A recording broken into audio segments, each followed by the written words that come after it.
11वे जिंकणारे उमेदवार ठरले आहेत। त्यामुळे जयंत पाटील शेकाप असे जे शरद पवारांच्या राष्ट्रवादी पक्षाने पुरस्कृत केले होते त्यांचा पराभव झालाय हे स्पष्ट झालेलं आहे। विधान परिषदेतले सगळे निकाल आता समोर आलेले आहेत। आधी 10 निकाल समोर आले होते। 9 जागा या महायुतीने जिंकल्या होत्या, एक काँग्रेसने जिंकली होती आणि आता 11वी जागा जी आहे ती ठाकरेंच्या शिवसेनेचे मिलिंद नार्वेकर हे जिंकलेले आहेत।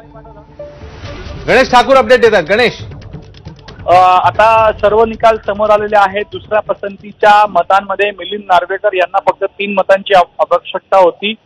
प्रज्ञा सातव यांची ज्या वेळेला मतं काढली गेली त्यामध्ये दुसऱ्या पसंतीच्या मतांमध्ये मिलिंद नार्वेकर यांचं प्रामुख्याने नाव होतं आणि जी 3 मतं त्यांना हवी होती ती त्यांना मिळालेली आहेत आणि म्हणून आता त्यांच्या विजयाची घोषणा केली जाईल।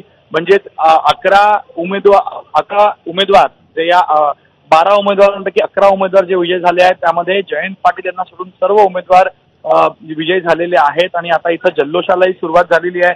प्रामुख्यानं पहिल्या दिवसापासून असा हा विश्वास होता, पण एक गोष्ट इथं पाहणं खूप महत्वाचं असेल। एबीपी माझानं सर्वात आधी ही बातमी चालवली होती की महाविकास आघाडीची मतं फुटतील आणि प्रामुख्यानं काँग्रेसची मतं फुटतील।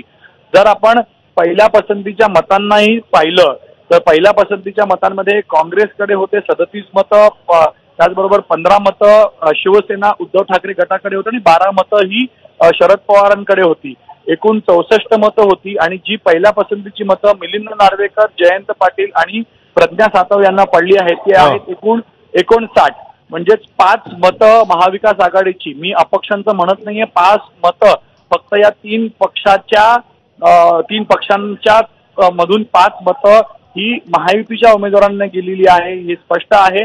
यासोबतच जे अपक्ष आणि जे इंडिया आघाडीतले पक्ष आहेत सपा, MIM यांच्या मतांसंदर्भातही आता काही प्रश्न उपस्थित होतीलच, कारण अपक्षांनी जे महाविकास आघाडीसोबत होते त्यांनी कशा प्रकारे वोटिंग केली। जर अपक्षांना महाविकास आघाडीच्या उमेदवारांना वोटिंग केली असेल म्हणजेच आणखी मतं फुटली का। पण आता फक्त जे बेरीज पाहिलं महाविकास आघाडीच्या ह्या 3 पक्षांच्या प्लेन मतांचं आणि उमेदवारांचं किंवा आमदारांचं आणि जी मतं या 3 उमेदवारांना मिळालेली आहे महाविकास आघाडीच्या, तर 5 मतं कमीत कमी फुटली आहेत। आता पुढे पाहावं लागेल की अपक्षांनी कसं मतदान केलं, तर अपक्षांनी यांच्या बाजूने मतदान केलं असेल तर आणखी मतं फुटली का। पण मिलिंद नार्वेकर हे विजयी झालेले आहेत आणि आता जयंत पाटील यांचा पराभव झालाय हे जवळपास निश्चित आहे। गणेश, धन्यवाद या सगळ्या सविस्तर माहितीबद्दल। तेव्हा सध्याची जी अपडेट येते त्यानुसार मिलिंद नार्वेकर हे जिंकलेले आहेत।